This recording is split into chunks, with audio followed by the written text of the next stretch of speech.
Áudios gratuitos da Constituição Federal, Códigos Penal, Processo Penal, Civil e Processo Civil, Leis Complementares e Ordinárias, só aqui, Direito em Áudio. Inscreva-se!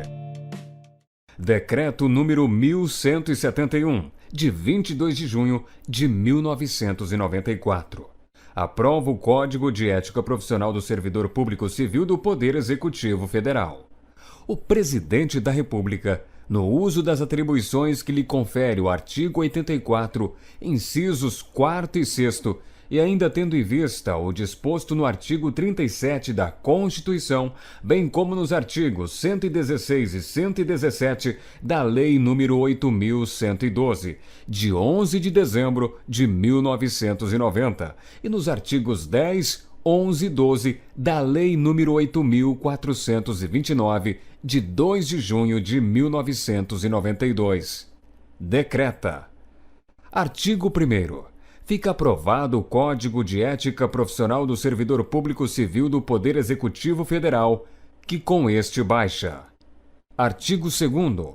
Os órgãos e entidade da Administração Pública Federal, direta e indireta, implementarão, em 60 dias, as providências necessárias à plena vigência do Código de Ética, inclusive mediante a constituição da respectiva Comissão de Ética, integrada por 3 servidores ou empregados titulares de cargo efetivo ou emprego permanente.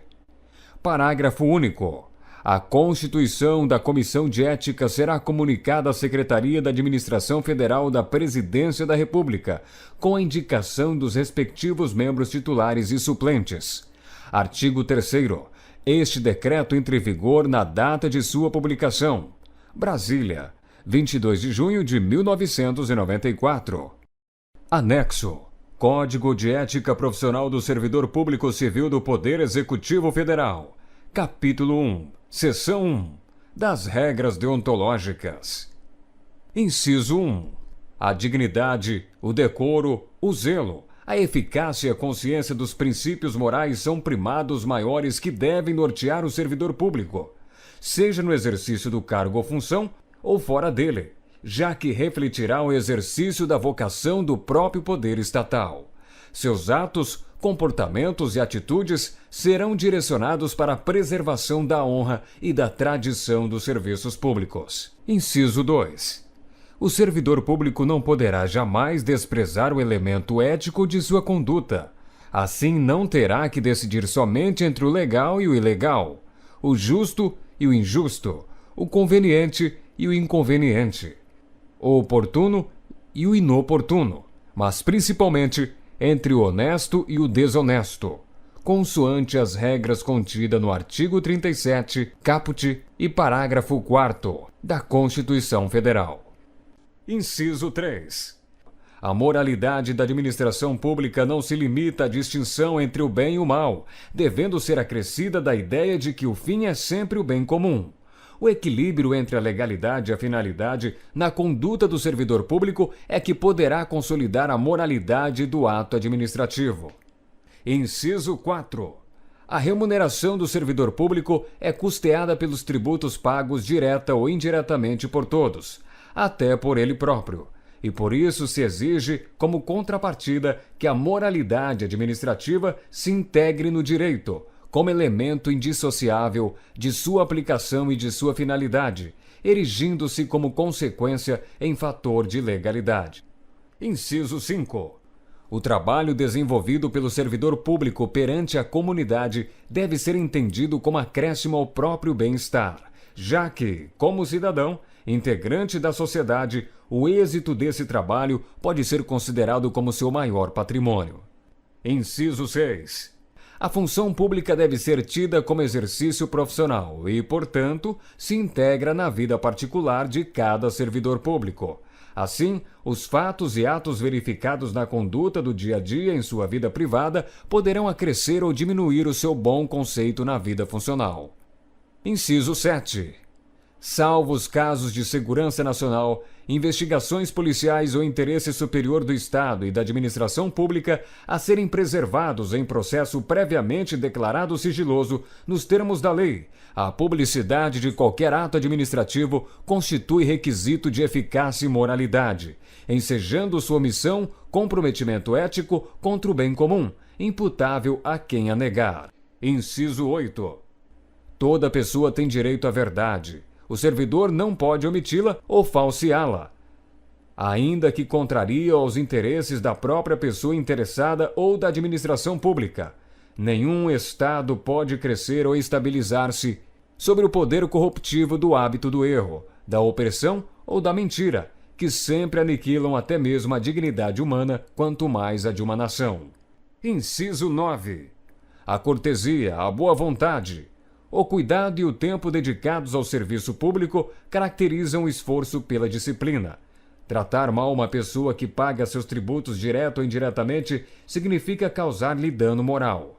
Da mesma forma, causar dano a qualquer bem pertencente ao patrimônio público, deteriorando-o por descuido ou má vontade, não constitui apenas uma ofensa ao equipamento e às instalações ao Estado, mas a todos os homens de boa vontade que dedicaram sua inteligência, seu tempo, suas esperanças e seus esforços para construí-los.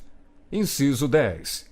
Deixar o servidor público, qualquer pessoa, à espera de solução que compete ao setor em que exerça suas funções, permitindo a formação de longas filas ou qualquer outra espécie de atraso na prestação do serviço, não caracteriza apenas atitude contra a ética ou ato de desumanidade, mas principalmente grave dano moral aos usuários dos serviços públicos.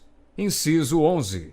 O servidor deve prestar toda a sua atenção às ordens legais de seus superiores, velando atentamente por seu cumprimento e, assim, evitando a conduta negligente. Os repetidos erros, o descaso e o acúmulo de desvios tornam-se, às vezes, difíceis de corrigir e caracterizam até mesmo imprudência no desempenho da função pública. Inciso 12. Toda ausência injustificada do servidor de seu local de trabalho é fator de desmoralização do serviço público, o que quase sempre conduz à desordem nas relações humanas. Inciso 13. O servidor que trabalha em harmonia com a estrutura organizacional, respeitando seus colegas e cada cidadão, colabora e de todos pode receber colaboração, pois sua atividade pública é de grande oportunidade para o crescimento e o engrandecimento da nação. Seção 2. Dos principais deveres do servidor público. Inciso 14. São deveres fundamentais do servidor público. 2 pontos. A linha A. Desempenhar a tempo as atribuições do cargo, função ou emprego público de que seja titular. A linha B. Exercer suas atribuições com rapidez, perfeição e rendimento, pondo fim ou procurando prioritariamente resolver situações procrastinatórias, principalmente diante de filas ou de qualquer outra espécie de atraso na prestação dos serviços pelo setor em que exerça suas atribuições, com o fim de evitar dano moral ao usuário. A linha C. Ser probo, reto, leal e justo, demonstrando toda a integridade do seu caráter, escolhendo sempre, quando estiver diante de 2 opções, a melhor e a mais vantajosa para o bem comum. A linha D. Jamais retardar qualquer prestação de contas, condição essencial da gestão dos bens, direitos e serviços da coletividade a seu cargo. A linha E. Tratar cuidadosamente os usuários dos serviços, aperfeiçoando o processo de comunicação e contato com o público. A linha F. Ter consciência de que seu trabalho é regido por princípios éticos que se materializam na adequada prestação dos serviços públicos. A linha G.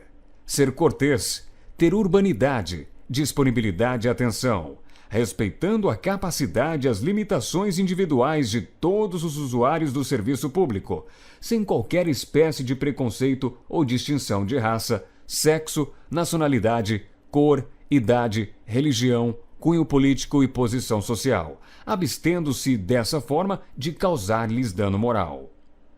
A linha H. Ter respeito à hierarquia, porém sem nenhum temor de representar contra qualquer comprometimento indevido da estrutura em que se funda o poder estatal. A linha I. resistir a todas as pressões de superiores hierárquicos, de contratantes, interessados e outros que visem obter quaisquer favores, benesses ou vantagens indevidas em decorrência de ações imorais, ilegais ou aéticas e denunciá-las. A linha J. Zelar, no exercício do direito de greve, pelas exigências específicas da defesa da vida e da segurança coletiva. A linha L. Ser assíduo e frequente ao serviço, na certeza de que sua ausência provoca danos ao trabalho ordenado, refletindo negativamente em todo o sistema. A linha M.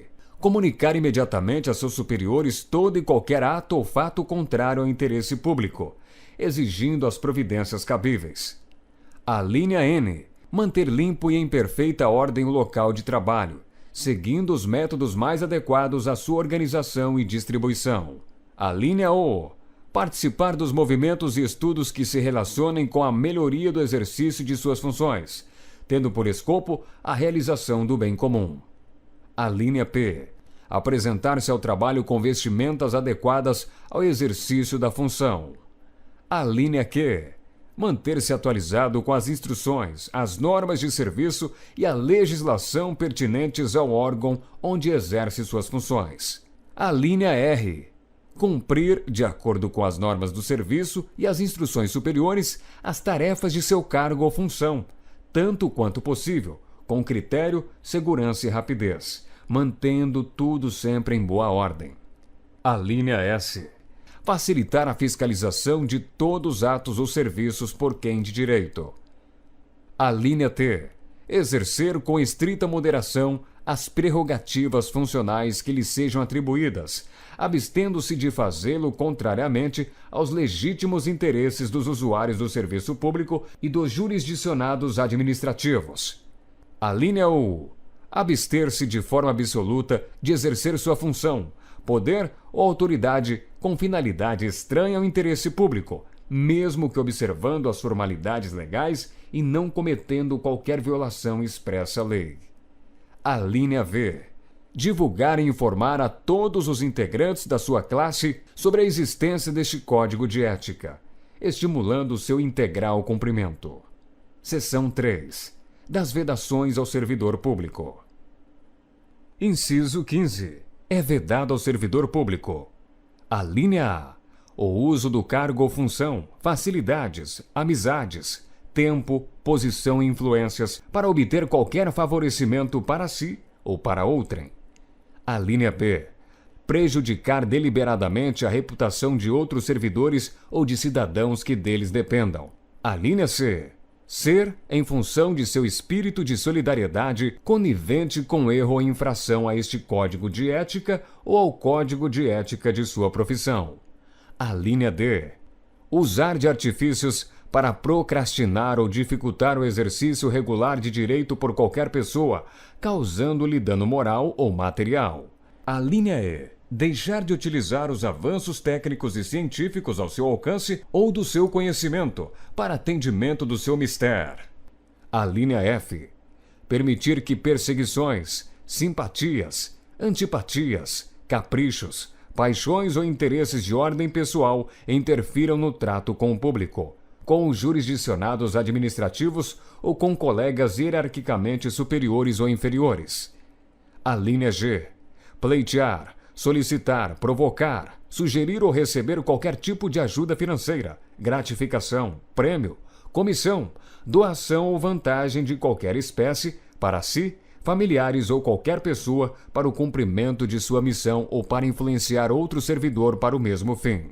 A linha H. Alterar ou deturpar o teor de documentos que devem encaminhar para providências. A linha I. Iludir ou tentar iludir qualquer pessoa que necessite do atendimento em serviços públicos. A linha J. Desviar servidor público para atendimento a interesse particular. A linha L. Retirar da repartição pública, sem estar legalmente autorizado, qualquer documento, livro ou bem pertencente ao patrimônio público. A linha M. Fazer uso de informações privilegiadas obtidas no âmbito interno de seu serviço em benefício próprio, de parentes, de amigos ou de terceiros. A linha N. apresentar-se embriagado no serviço ou fora dele habitualmente. A linha O. Dar o seu concurso a qualquer instituição que atende contra a moral, a honestidade ou a dignidade da pessoa humana. A linha P. Exercer atividade profissional aética ou ligar o seu nome a empreendimentos de cunho duvidoso. Capítulo 2. Das comissões de ética. Inciso 16. Em todos os órgãos e entidades da administração pública federal direta, indireta, autárquica e fundacional, ou em qualquer órgão ou entidade que exerça atribuições delegadas pelo poder público, deverá ser criada uma comissão de ética, encarregada de orientar e aconselhar sobre a ética profissional do servidor, no tratamento com as pessoas e com o patrimônio público, competindo-lhe conhecer concretamente de imputação ou de procedimento suscetível de censura. Inciso 17. Revogado. Inciso 18. A Comissão de Ética incumbe fornecer aos organismos encarregados da execução do quadro de carreira dos servidores os registros sobre sua conduta ética, para o efeito de instruir e fundamentar promoções e para todos os demais procedimentos próprios da carreira do servidor público. Inciso 19. Revogado. Inciso 20. Revogado. Inciso 21. Revogado. Inciso 22. A pena aplicável ao servidor público pela Comissão de Ética é a de censura, e a sua fundamentação constará no respectivo parecer, assinado por todos os seus integrantes, com ciência do faltoso. Inciso 23. Revogado. Inciso 24. Para fins de apuração do comprometimento ético, entende-se por servidor público todo aquele que, por força de lei, contrato ou qualquer ato jurídico, preste serviços de natureza permanente, temporária ou excepcional, ainda que sem retribuição financeira, desde que ligado direta ou indiretamente a qualquer órgão de poder estatal, como as autarquias, as fundações públicas, as entidades paraestatais, as empresas públicas e as sociedades de economia mista, ou em qualquer setor onde prevaleça o interesse do Estado. Inciso 25. Revogado. Ainda não se inscreveu? Então pare de perder tempo. Inscreva-se já. Compartilhe essa ideia. Acesse www.direitoemaudio.com.